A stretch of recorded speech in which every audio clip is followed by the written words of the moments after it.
and today I want to talk about accepting that your autism self-diagnosis is valid and just accepting that you're autistic and showing more compassion for yourself.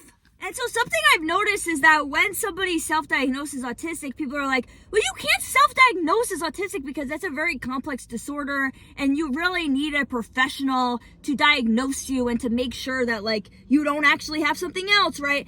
I disagree with that because I feel like if you have the DSM-5 criteria, which is free knowledge that anybody can look up, right? If you have the criteria and you know yourself, you can compare yourself and your experiences to the criteria. And if you think that you meet the criteria, why do you need a professional to tell you that, yes, you are actually right, you know? But so something that helps me feel more comfortable in my self-diagnosis is that I've been thinking about this for almost 4 years. It will be 4 years coming up soon.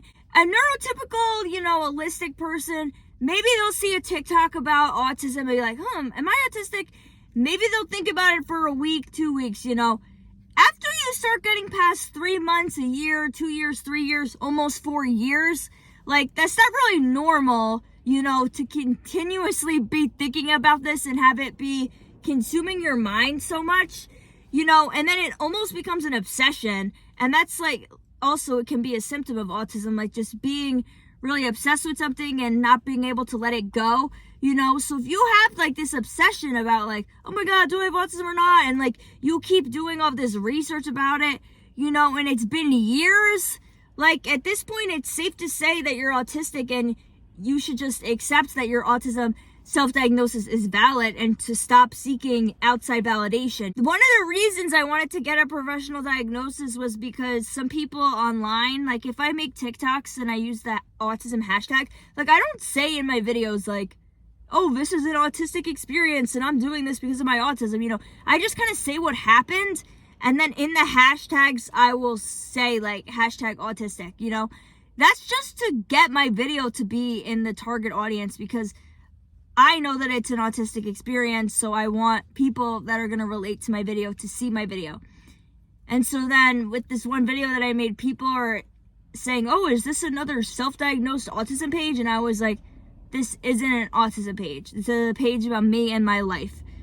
Like, I don't even know. Like, I just don't like when I post certain things and then people, like, accuse me of having a specific account because I like to just talk about what I want to talk about. Like, sometimes on TikTok, someone was like, why are you make the gym your whole personality? Like if I post a few gym videos.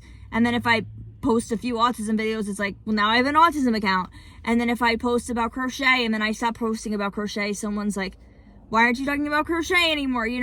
I just don't like being put into a box. But anyways, yeah, so I kind of wanted to get the diagnosis just so people wouldn't call me a self-diagnosed autism page. But then at the end of the day, I realized like, say I had a professional diagnosis, people are still going to accuse me of self-diagnosing, And I follow some people on TikTok who are professionally diagnosed and people accuse them of faking and they make Reddit groups about them. So even if you have a professional diagnosis, people are still going to think you're faking and they're going to call you a liar and an attention seeker, whatever. I posted this video yesterday saying like when your safe food turns into your hate food and you can't eat it anymore and now you're going to be late for work because you have to quickly make something else. And it was like with the audio that's like, no, don't do this to me. And I just said hashtag autistic. Some people when they make videos, they'll be like, oh, I'm autistic and that's why I blah, blah, blah. I never like explicitly say that in the videos, like I said before, but I just do it in the tags. But then so sometimes people will ask me like, why did you use the autism hashtag? And so then that happened yesterday and I was like, because it's an autistic experience. And they were like, how so? And so I thought they were just curious, So I try to explain to them, I'm like, well, some autistic people have safe foods where they will eat the same thing every day. And then sometimes then you get sick of it. So then you have to get a different safe food to eat. And I think I said something about sensory issues. Or no, then they said that's not in the DSM-5 criteria. And I was like, yeah, that specific thing isn't in the criteria. But I was like, well, sensory issues are in the criteria and like sensory issues affect food. You can't eat certain foods, because of sensory issues. And then I said, like, it also has to do with, like, wanting sameness, I guess. So eating the same thing every day until you get sick of it, right? And then they said that wasn't true. And then they ended up saying that they were like, I'm just sick of these people on the internet pretending to have autism like you. So then I just blocked them. Honestly, looking at their account, like, they looked like they might have been autistic, you know? That's why, like, when some of these people, they tell you that you're faking, like, a lot of them probably literally have autism, and they either, like, and so that's why they're mad. Because she literally said, she's like, well, a lot of people have sensory issues to some degree. Yeah, no shit. That's why I said back to her, I was like, I'm clearly talking about people who have sensory issues that impact their life, you know, and I don't even know for sure if that's in the DSM-5 criteria. I think it is sensory issues, you know, that's like a big part of autism. Then she's like, that is not just about autism. That's why, like, when people start saying things like, well, everyone's autistic, everyone does that. Yeah, that's because you're autistic too, girl, so just stop. Whatever, I blocked her because I can't argue with these people. And so then I don't know if she even saw my videos about why I self-diagnosed, because I made some videos, like, literally outing myself that I self-diagnosed, right? But that's because I want to be honest, and, you know, I want other women that think they might have autism to know that I self-diagnosed. You know, I don't want to lie to people, which is, like, an autistic thing, to not like lying, you know, and to wanting to be honest. But anyways, like, I had told my mom what happened with this girl, and she's like, oh, well, maybe you should get a professional diagnosis then, so people can't say these things to you. But then I just said again to her, like, even if I had professional diagnosis, like, she still probably would have said that.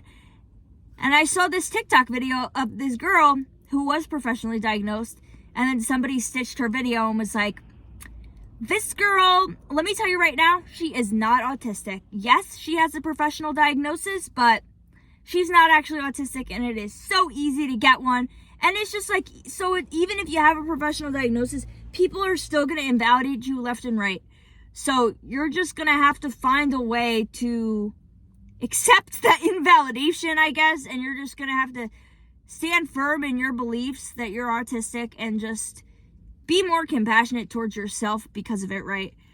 Because a lot of times people are ableist, and they might say to you, like, well, you're just using this as an excuse, you know, if you try to explain your behavior. And, like, that type of stuff would sometimes happen to me, you know, with ADHD and, like, dyslexia type of problems, like, where people accuse me of using these things as an excuse. But, like, and that just never really made sense to me. Like, what is the point of having these diagnoses if you can't use it as an excuse for your behavior? You know, like, if you're neurotypical, you don't understand. You have to be able to use it as, there has to be times for you to be able to use it as an excuse. Otherwise, then people are just treating you like you're neurotypical. You know, that's what it just always makes me mad. Like, and my mom was saying, like, with this specific type of autism that I guess I'm talking about, you know, I'm not necessarily like the stereotype, and I can mask and sort of blend in with society. Even though I don't even really think that's true, because I think that people do think badly of me, but they just don't know why.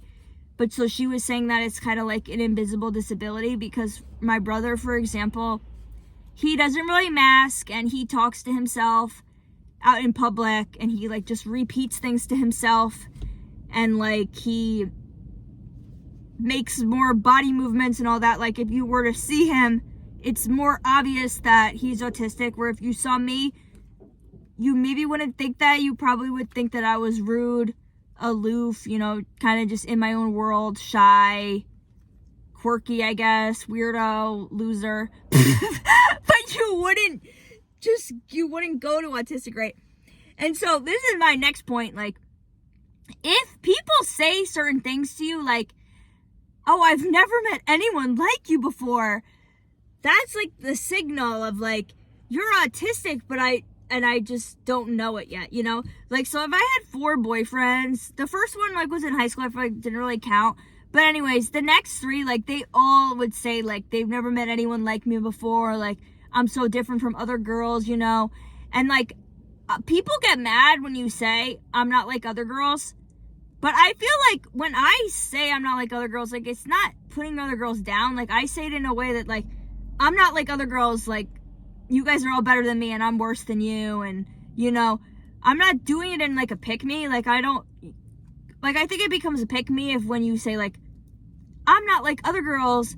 I don't like pink, and I don't like to get my nails done, and I don't like to do makeup, and I like hanging out with guys and drinking beer and watching sports kind of thing. You know, I don't like hanging out with guys either, right? Like, I like hanging out with neurodivergent girls. I get better along with neurodivergent girls. I don't really get along with guys unless they're neurodivergent, you know, or they're gay. And I feel like most of the times gay people are neurodivergent, so it's just easier to get along with them. I'm straight, but I had my one friend who is lesbian. She was the one that was diagnosed with autism 2 years ago. So I was friends with her in high school, and then we were friends with this gay guy. He also is neurodivergent. He has ADHD. I don't think he has autism, but I don't know. And then our other friend. But so I'm getting more comfortable with myself and accepting myself as I am. But like in the past, I've always wanted to be popular, and I guess I was trying hard to be something I'm not, and I guess kind of like masking, you know. So like growing up, you know, and in high school, like I feel like we can tell who's neurodivergent and who's not, you know. So sometimes I would see these people, and you know, I guess I didn't really have the word for it, but I would just see these girls, and I just felt like they were kind of weirdos and losers, you know, no offense. And so, like, I didn't want to be friends with them because I'm trying to be cool and I'm trying to be popular, you know? And so, which obviously never happened. So I've always only had one or two friends at least, and then they usually end up being neurodivergent, but like without us really knowing, because a lot of times they get diagnosed later in life, right? But so in high school, there was this one guy who he was sort of friends with my one friend, and then like I kind of was judgmental of him, and I kind of thought that he was a weirdo, you know. But so I've had the opportunity of meeting him, you know, like a month ago, and hanging out with him. He's gay also, so I'm not hanging out with a straight man, just so you guys know.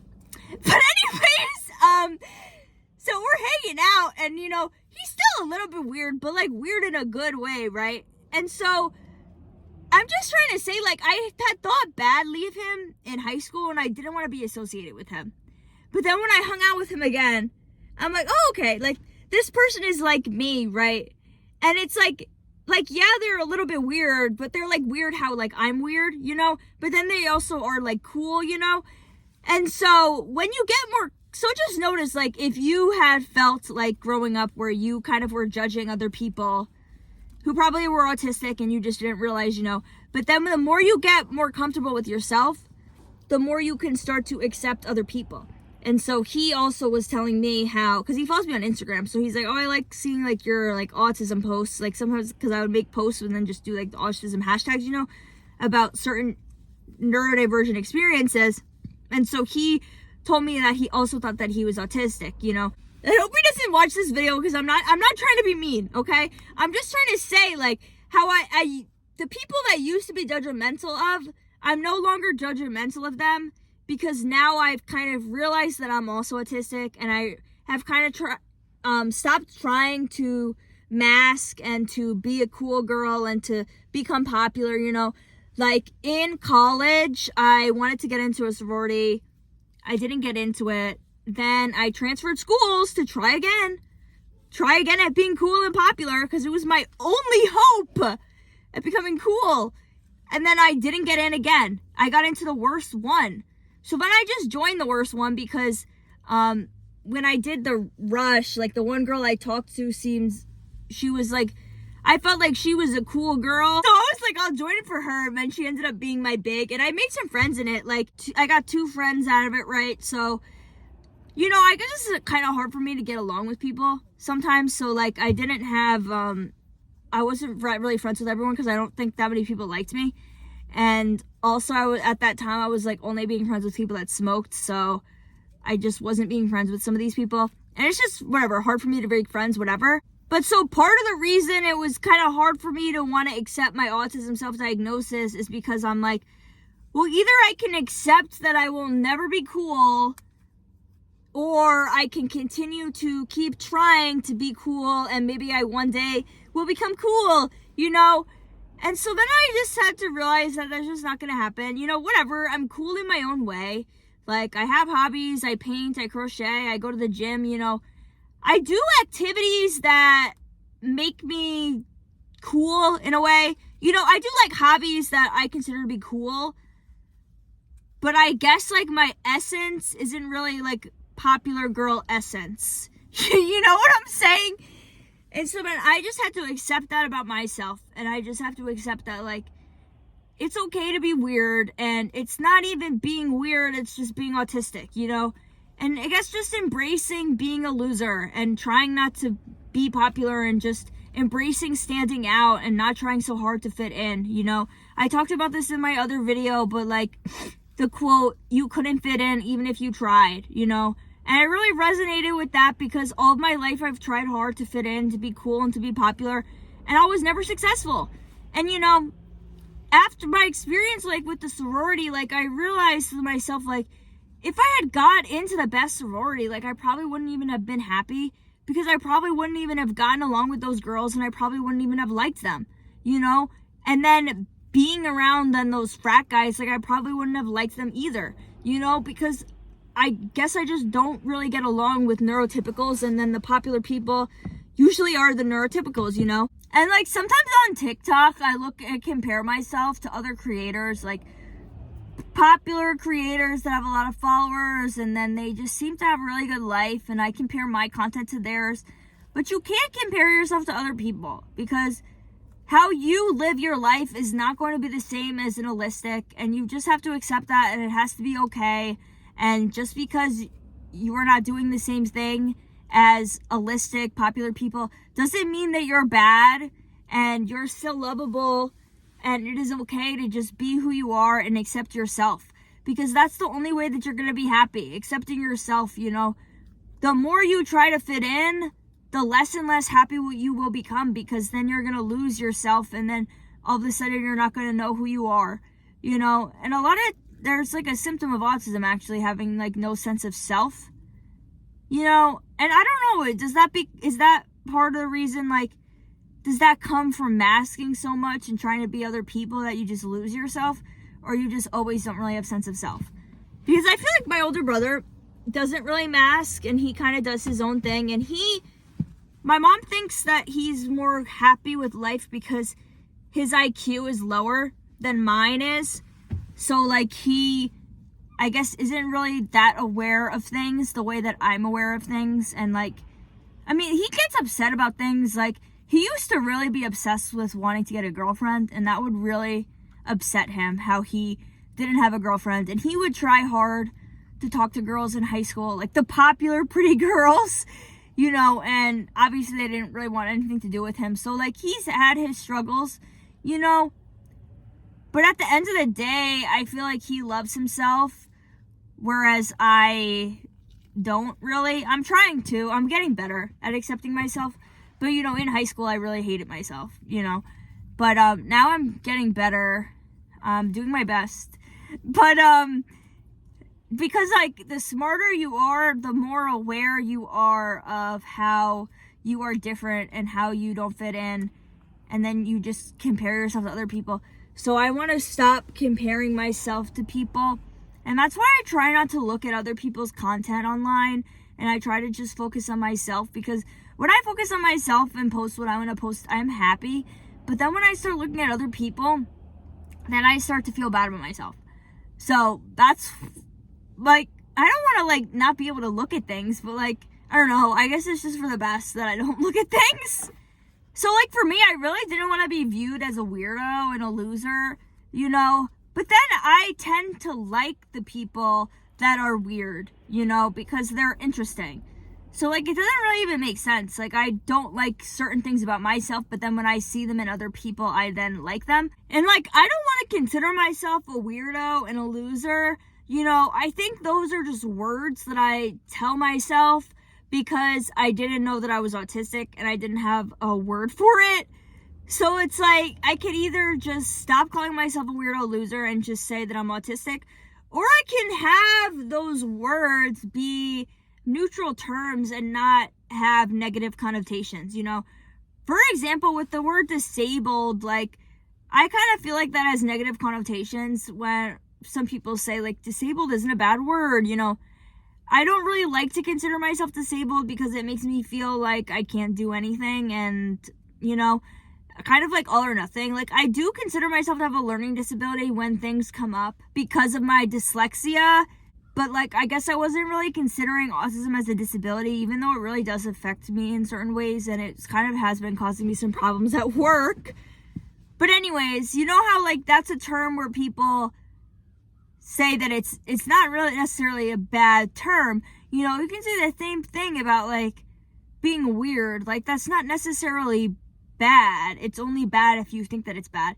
And then being a loser, I mean, I guess that is bad. That's, how can you mix that up? So I've been trying to tell myself, I'm not a loser, I'm a winner. So I talked about this in my other video, but I posted this video where I used the audio that's like, what the F are you doing? And I said, like, I'm sorry, but there's no reason that my dad needs to be cooking at the same time as me when I have work soon and he doesn't. And I just don't, it was supposed to be a joke, but, like, I don't like when people are in the kitchen when I'm cooking because it's really sensory overload for me. And I like to dance and stuff.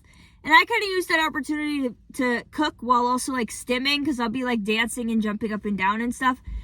So he was just interfering with my routine, okay? So I just put in the tags, hashtag autistic, whatever. And so then I guess it became known that I was autistic, you know? And so people were attacking me, whatever, saying I need to move out of my house. Then someone commented, oh, I relate to your video too as someone with autism. Then somebody says, oh, it makes sense that this girl is autistic. And that's why she has grown living with her parents. I was worried that she was a loser, you know? So then that was just kind of like somebody equating being a loser with actually being autistic, you know? And so I don't know if she meant that comment as an insult, but I made a video, screenshotted what she said it with the audio that's like, I actually admire hearing that because she, in a way, she validated me and my autistic struggles as an autistic adult, you know, and how life is harder for me, you know, and for you as well, you know. So anyways, it was just an example of somebody, it's like, if they don't know you're autistic, you're a loser, but then when you're autistic, then you're, all of a sudden, you're not a loser anymore and you're just autistic, you know? And I feel like that's why it's good to know that you're autistic because then you can have more compassion for yourself, you know? And that's what I'm trying to do now is have more compassion for myself because one of the reasons, like, I keep going, when I was going back and forth with my mom, like, do I have autism or not, you know? I said to her, like, I just need to know if I do or not because then I can be nicer to myself. Because I cannot be nicer to myself until I know for sure. Because then it's kind of like what I was saying before. Like, I either am autistic and that's okay and I can accept myself, or I'm not autistic and I need to keep trying and I need to do better and I need to improve myself, you know, and I don't even know. You know what I'm saying? Like, so when you know that you're autistic and when you start to accept your self-diagnosis, that's when you can start accommodating yourself and being more compassionate towards yourself. And that's why I think it's really important to accept your autism self-diagnosis. But things that I'm doing to accommodate myself more is I've been wearing these Loops earplugs. You know, I don't force myself to wear uncomfortable clothes. I only have clothes that are comfortable for me. I use the fidget toys. I just, like, when I make mistakes, I'm more compassionate towards myself. You know, when I don't know certain things, I'm more compassionate towards myself. I got in trouble at work a few times for being rude to customers. I'm putting it in quotes because I didn't mean to be rude and I didn't intend to hurt anybody's feelings or anything like that. But unfortunately I did, and it was, the reasons were just not valid at all. They said I rolled my eyes at them because I looked down at the table and then I looked up. Like, sometimes if I, like, look away or something like that, or, like, break eye contact, people think I'm rolling my eyes at them. It's just, like, little things like that when you upset somebody somehow, but, like, you didn't mean to and you had good intentions, you know. You can explain yourself to somebody, whatever, you know, but, like, don't beat yourself up for those things because it's not even your fault. My manager said I have to be more conscious of what my behavior, but, like, every situation is different. And then something came up, like, another time, like, something else where a customer said that I was rude. And it's just, like, not valid reasons. Like, I would never be mean to a customer on purpose because they're literally paying me. They're tipping me. I want them to give me their money. Why would I be rude to them on purpose? Like, it doesn't even make sense. You know, I'm going to work to make money. So why would I do something to make a customer not want to give me money? Like, that doesn't make any sense. But anyways, that happens a few times, you know. Sometimes I'll laugh a little bit, not because I think something's funny, but because sometimes when I get nervous, I have a nervous laugh. So my table the other day, they ordered a salmon, but they said they wanted it undercooked, like raw. I laughed a little bit, and then he's like, why are you laughing? And then I was just like, I'm not laughing. And I was like, I'm not laughing. You know, I'm like, oh shit, like I didn't mean to do that. And then it ended up being fine, and he didn't really seem to care. The reason I laughed is because I got nervous, because I started thinking to myself, like, oh my God, I never had this request before. I hope the salmon comes out good, like he likes it, because I don't want him to get upset if he doesn't like his food. And then they have to remake it and all this thing. Like, I was just getting worried that he was going to be upset with his eating experience because he wanted his salmon to be undercooked or whatever. So then I accidentally nervous laughed at him. It ended up being fine, but like sometimes when I nervous laugh at people, like they get upset and they think that I'm laughing at them and they think that I'm being rude, and then it becomes a whole big thing. But luckily that didn't happen. But just like in situations like that, just have more compassion for yourself instead of being like, oh my God, what's wrong with me? And just think, oh, I did this because I'm autistic, you know, and just have compassion for yourself. And, you know, it really helps you to look back at your past experiences. Like I touched on this in my other videos, but like certain sexual experiences, I can think to myself, like, how did I even get myself in this sexual situation? And how can I even explain myself? And I just feel shame about this. And like, what the F is wrong with me? But then when I view the situation from an autistic lens, like it makes more sense that I just didn't know what to do. And I just didn't understand how things worked, you know, and it just helps me to have more compassion for myself. And even with other situations with friends, you know, there's just lots of things like when you're autistic and it's just like where you just think like, how can I even explain myself, you know, in my behavior? And you just kind of feel bad about yourself for whatever it is. But then because at the time you didn't know you were autistic, but now that you know you're autistic, when you look back at these experiences, you can feel more compassion for yourself because you just didn't know any better, you know. Hopefully now, I mean, I guess it depends what it is. Like maybe you can learn from it and you can know better and not do whatever it is, that thing anymore. But like, since situations are situational and they're always different, it's hard to plan for everything. So you're never going to have perfect experiences, but you just have to be more compassionate toward yourself. Another good way to feel confident in your self-diagnosis is like, if you just had experiences growing up of getting bullied, you know, usually autistics are more likely to get bullied. And if you're bullied by teachers, you know, as well. So I wouldn't say I was relentlessly bullied like some people are, you know, and I didn't really even consider myself to get bullied. I was just kind of the person that was like mute in school. I talked about this in my other video, how I had selective mutism. And then I didn't really start talking to people, you know, until like senior year of high school. But anyways, I was just kind of like the quiet kid in class, and like I wasn't really bullied. Like there would be times where people would make fun of me, but it wasn't like relentless, and I wasn't like, oh my God, I'm so scared to go to school because people are going to be mean to me. Like it wasn't anything like that. But I remember this one experience in 5th grade, and so I only had one friend in the class, since I've only usually had like 1 or 2 friends, you know. And so my teacher decided she's going to ask the whole class. Like I remember this vividly. Like we're not even in the classroom, we're like in the hallway, because you know when you leave the classroom to go somewhere else, you know, with the class, we're in the like stairway. We're in the stairway, and then my teacher decides to ask everyone, who thinks Grace is weird? Or does everyone think Grace is weird? Like something like that. Like, who thinks Grace is weird? And then everybody says yes. And it was so embarrassing because I only had one friend in the class. And it was just so awkward. And like, that's just kind of in a way of the teacher. I feel like saying, who's aware that Grace is autistic, you know? But something else with that, in that specific class, like my friend wasn't there that day because I guess she was sick. And so we were doing something, and like I needed to borrow somebody's social studies book because I didn't have mine in class. I guess it was at my house, you know. I asked every girl in the class if I could borrow their book, and every single girl in the class said no. And I don't think I asked any of the boys because I was just kind of scared to talk to guys, you know. But anyways, they all said no, so freaking embarrassing. Meanwhile, I had these markers that everybody thought was cool, and I shared them with everybody, you know, when they would ask me. But then since that day, like, I'm petty, so I'm like, well, fuck you guys, I'm not sharing my markers with you anymore. F you, you know? So then I remember thinking that. Hopefully I stuck to my word. I don't really remember, you know? Because, like, I'm not a mean person, but, like, if people are going to be mean to me, like, why would I be nice to them, you know? So that was something that happened that was upsetting.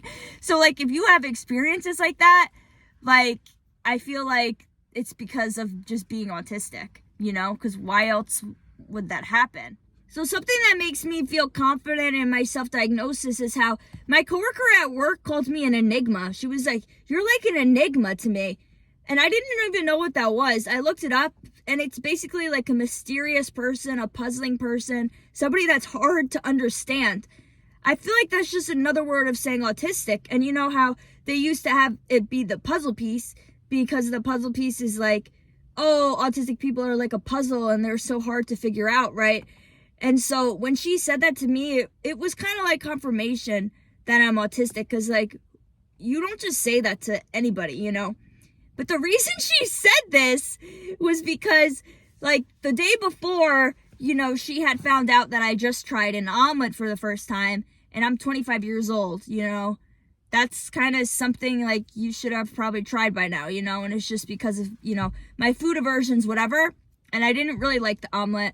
I might try again because I didn't like the cheese in it, so I might like it without the cheese. But anyways, then the next day, I revealed how I don't drink coffee.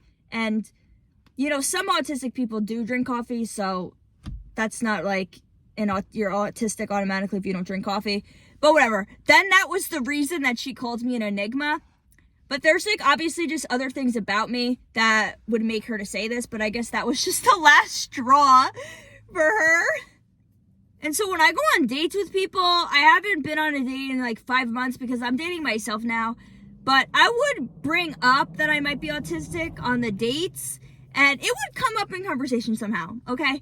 And so I think it's good to say that. Like, I guess maybe you don't need to say this on the first date, but, like, I did, and why does it really matter, you know? I remember my brother and my mom, my younger brother, said that maybe I shouldn't say that right away, but it's like, well, why should I hide who I am, you know? You want to date somebody that's going to accept you.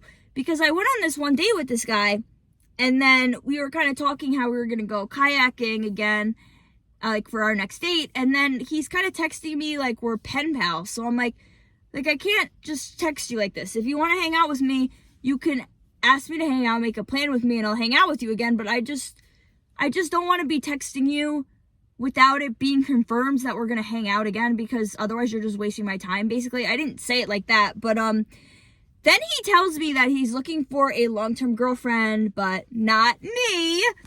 Obviously not me. So, then he's like, I'll still go kayaking with you, like, whatever. So then I'm like, well, I don't want to hang out with you if you don't want to date me, so I'm not hanging out with you anymore. I was just like, whatever, like, have a nice life, and then I blocked him. But, like, this man, I didn't even like him that much, and so it didn't really hurt my feelings that much. It was kind of just, like, at this point in my life, I know, like, if things aren't meant to be, it's not meant to be, and it's just kind of the universe sending him away from me, because I kind of have a problem of getting into relationships with people that I don't even like, and because I just kind of feel bad for saying no. So it's just better for these guys to walk away from me if I don't even like them to begin with, you know? But so my mom was saying that maybe he didn't want to date me because I said how I might be autistic.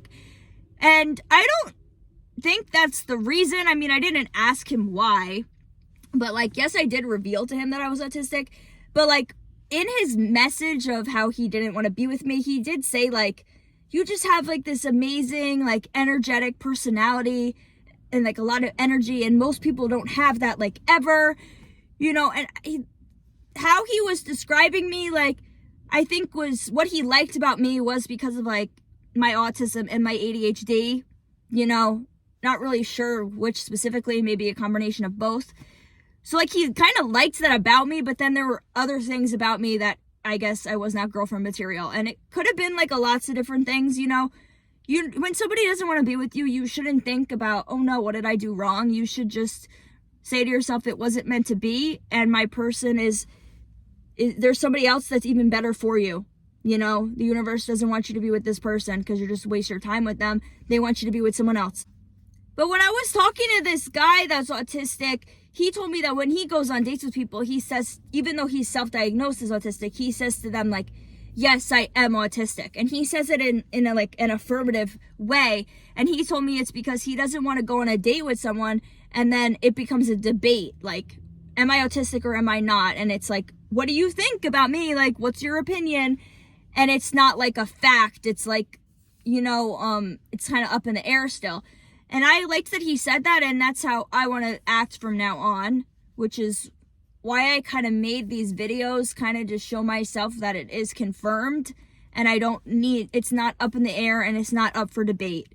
In the past, like, I was still feeling bad about myself and feeling bad that I was autistic, you know, so that's why I would kind of say it in a way of, like, I think I might be autistic, in a way, like, I might be just...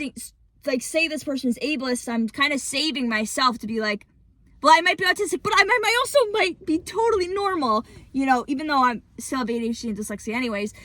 But I kind of was saying it like that, I guess, to make myself look better and to feel better about myself in a way.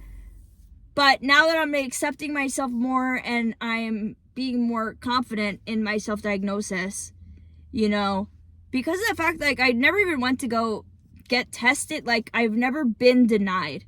You know, some people get tested and they're denied, even though they actually are autistic. You know, I don't want to go and get tested and get denied from someone just because they don't know anything about women. So, I think now when I start dating again or in the future, I will say it as more as a known fact. Like, oh, I'm autistic, by the way. You know, and that explains my behavior. One of the things about me is, because of my sensory issues, I don't like kissing people with facial hair. And so I do say that to people, like, I have sensory issues. Like, I will say that to people, and that's kind of as, like, a known fact. And that is basically because of being autistic, but I wouldn't say, like, oh, I have sensory issues because of my autism. I would just say, like, oh, I have sensory issues, so I can't kiss people with a mustache. And so I'll make people... So it's like, if you want to kiss me, you have to shave, and then they will do it. But I want to find somebody that already has, like, a shaved face, and I want to be with somebody that is my ideal person, you know, and I don't want to have to mold somebody into what I want them to be. So there's this thing called dynamic intelligence, which my older brother does because of his autism, you know. And so my mom wanted me to do this back in high school because I was having lots of problems, and, like, I was in DBT therapy for borderline personality disorder, and that's just like a diagnosis I think women get, and it's just like autism in disguise, you know, based on, like, misogyny basically. And so she wanted me to do the DI program because she thought that it would help me, you know, and I was like, well, I'm not doing that because I'm not autistic, and that's for autistic people. Why would I do that? So I didn't do it, you know. And so she wanted me to do it other years too, and I just wouldn't do it because I'm kind of being like all or nothing, you know, like, that's for autistic people, and I'm not autistic. I'm not doing that. And at the time, she didn't even think that I was autistic, even though she was saying things like, you're acting like Jake, you know, because of the way I was thinking. But anyways, then she was still wanting me to do it. And then she's like, well, it can help people with ADHD as well, since I was diagnosed with that. But I was still, like, being stuck in my ways, like, no, I'm not doing that, you know. And obviously now, like, she had brought up to me that she thinks I'm autistic, whatever, you know. I still never did it. I kind of do it in my own way, but it's basically like you record your experiences. Like, say something happens and then you make a video about what happens and what you've learned. And the point of it is then you're supposed to make the video and then you rewatch your videos, and that's how you learn from your experiences. Because something with autistics, I think also ADHDers as well, is like, we sometimes have a hard time learning from our mistakes. And so a lot of the times we make the same mistakes over and over again because we're just not learning from them, because we're not saving our experiences, you know. And so that's what the program is supposed to help you with. And in a way, I kind of do that by posting myself on social media and online. And, like, I post about experiences that happened to me, you know, in short form videos, like on TikTok. And now I've been transitioning to YouTube Shorts and posting on Instagram, you know. So in a way, I was kind of doing that in my own way. And then I sometimes will rewatch them. You know, I'm not doing it like exactly how the DI program is supposed to have it. But like, that's just an example of like me not wanting to accommodate myself and using a tool that could help me because of the fact that, well, I wasn't diagnosed with autism, so I'm not going to do that, you know. And you might even think, well, I'm not going to get noise canceling headphones because I don't have autism. I'm not going to wear loops earplugs because I don't have autism. Like, you don't need the professional diagnosis to do things that will help you and help yourself. So that's why I think it is good to start accommodating yourself. You know, I started using the fidget toys maybe junior year of college, because that's when I started struggling more so with trichotillomania sophomore year. And then I did it for like a year until I then basically confessed to my mom because I couldn't stop. I tried to stop on my own and I couldn't stop. And so I needed help. So that's why I told her about it. I didn't tell her for a year because I was ashamed of myself. And pulling out your hair, that's kind of like an autistic thing, you know? So, that's another thing, like when people tell me that I self-diagnose, like, should I just tell them, like, that I pull out my hair as a way to relax? Like, that is not normal behavior, you know? Maybe they would change their mind, or I don't know, they say that I'm lying. I don't really do that anymore because now I know the tools to help myself. So that's another thing, like, if you know you're autistic, you can use the tools. So when I find myself reaching for my hair, I can think, that means I need to fidget, have a fidget toy, or that means I need to stim, and I can crocheting I do as one of my stims because it's like repetitive movements, you know. And so otherwise, like, when you don't know you're autistic, that's when you start to do self-destructive behaviors because you just don't know what else to do. So some ways I accommodate myself is I have these chew necklaces. This one is from Arc Therapy and this is from Amazon, these feathers. I like this one a lot. It didn't come with this pink string. I changed the strings to make them more nice and fun, and I bought these clasps for it. So if you want to make your own so they match your outfit, or you can just buy them on Amazon. And so I like the chew necklaces. They help me to feel better, and it's like soothing, right? I don't really do them out in public, so at work I will chew gum, and when I go to the gym, I will chew gum. So when I go out in public, I chew gum, but like when I'm in the house, I will use the chew necklaces. And so I was using the chew necklaces, then I started chewing the gum at work and stuff, so then I kind of stopped using the chew necklaces. And then once I started using the chew necklaces again, it's just much better, and it's way better than chewing gum, and it's more soothing, and it helps me more to use the actual chew necklaces than to chew the gum. So that's something that I would look into. Not all chew necklaces are good, and I don't like all of them. Some of them are too hard and some of them are too big. So that's why I like the feathers, because they're thin. And I like this one because it's like thin also.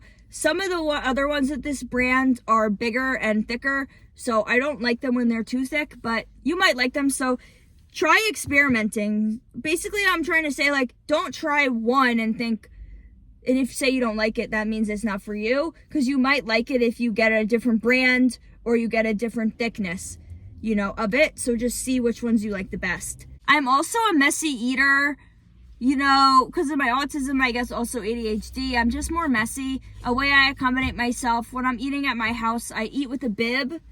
I have a bib. I got it on Amazon too. I'll put it in the description. And I really like using the bibs just because otherwise, you know, you get the food on your shirt and then you stain your clothes. It just doesn't make sense to be staining all of your clothes when you could just use a bib to accommodate yourself. My younger brother made fun of me for this, and so did my dad, and they say like things like, oh my god, you really need to use that shit. You know, I feel like technically if I were to try very hard and I were to be conscious and really pay attention to what I am doing, I guess I don't need to use it, you know. But why do I want to try so hard to eat and try to be so conscious of my behavior? It's just easier to use the bib, and I can just eat and I can just relax, you know. So if you're a messy eater, just look into getting a bib and don't let people make fun of you for it. You know, I don't use the bib out in public, so a lot of these things I'm saying, like, I don't do them in public, but like, you should be able to unmask in the comfort of your own home. And when I was at the beach for the summer, I did not use the bib when I was living with these random girls because I didn't know them. But when I moved to California, and I'm probably gonna get a roommate just so it's cheaper and I'm able to afford it, I want to be able to unmask with my roommate, and I want to be open with my roommate and say that I'm autistic. I was not open with my housemates over the summer, and I think I should have been, because I think that they probably thought that I was rude and thought negative things about me because of this. Not all of them. I made a different video about accepting that not everybody's gonna like you, but I felt like two of the girls liked me and I could get along with them, and then some of the other girls didn't really like me that much, probably because of my autism. And so, at that time, I wasn't really firm in my belief that, yes, I am autistic. It was still kind of like, am I or am I not? And, I think I'm really getting more firm in my belief that I am autistic. That's why I made these videos, So, when I do move, I want to be open with my roommate and be honest with her and say that I'm autistic and be able to accommodate myself. And then I will be able to use the bib in front of her and not feel bad about it, So when you know you're autistic, you can start to accommodate yourself and not feel bad because of it. And you can not do certain things that other people do because it's your way of accommodating yourself. For example, with being a content creator, like having good lighting is very important. And I do agree with that. But because of my sensory issues, like it does really bother me to have the bright lights on my face, and it gets me really stressed out. So in the past, I would make videos that I don't have like a ring light, but I have this lamp in my room, and I would position the lamp to be in my face. So it would be kind of like lighting of like a ring light, but it's like a lamp, and it was to help the lighting that was in my room. And so I would do that, but then it would just make my eyes hurt really bad, and then I was just getting stressed out and all that stuff. So what I'm doing now is just try to get good natural lighting. So I'll make my videos outside where I could be in the sun, and I'm in the car right now, but then I can add the filter and edit the brightness and stuff, and doing these videos when it's the daytime. And so that's a way that I accommodate myself. And I've been seeing a lot of TikToks about the Alex light, and it's like this light that you put on your phone, and it makes the lighting like much better. Part of me wants to get that, but then at the same time, I know that like I'm not going to actually want to use it. I don't want to say I never use it, because I made a video the other day where I used the lamp. Occasionally I can do it, but it's just not something that I want to do with every video, because it's just really stressful to me. And hopefully it is okay with my followers that I didn't do that. So it's just things like that. Like, just because everybody is doing something doesn't mean you need to do it if it's uncomfortable for you. And like with necklaces, I like the choker necklaces. I think they look better. Like, oh my God, this is so cute. But it's just like so tight. So that's why I made this necklace myself.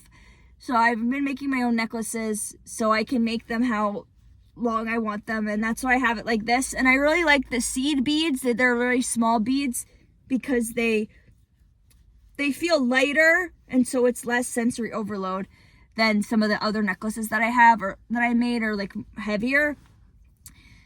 So just think about like little ways like that you could accommodate yourself, because like if you try to wear a choker and you can't, you might think, oh no, I can't wear necklaces. It's not that you can't wear necklaces, but you might just need to wear a specific kind of necklace. Have it be smaller beads, have it be longer and not as heavy, and maybe then you can do it. Even with earrings, like I like these earrings, my star earrings, they're fine to wear. Some earrings are really heavy and I can't wear them because they're too heavy, but that doesn't mean I can't wear earrings. It just means that I need to wear a specific type of earrings, and then it will be okay. Thank you so much for listening. Your autism self-diagnosis is valid, and it is safe for you to start accepting yourself, accepting your autism, and to start accommodating yourself. Do your best to show more compassion for yourself and forgive yourselves for all the times in the past where you were hard on yourself because you were treating yourself like an Allistic, holding yourself to neurotypical standards, even though you've been autistic this whole time, and just do your best moving forward. Please let me know if you relate to any of these experiences, and comment and let me know if you have any other video suggestions and things you want to hear me making. And like and comment if this video was helpful for you. And I'll see you in my next video. Thank you. Bye.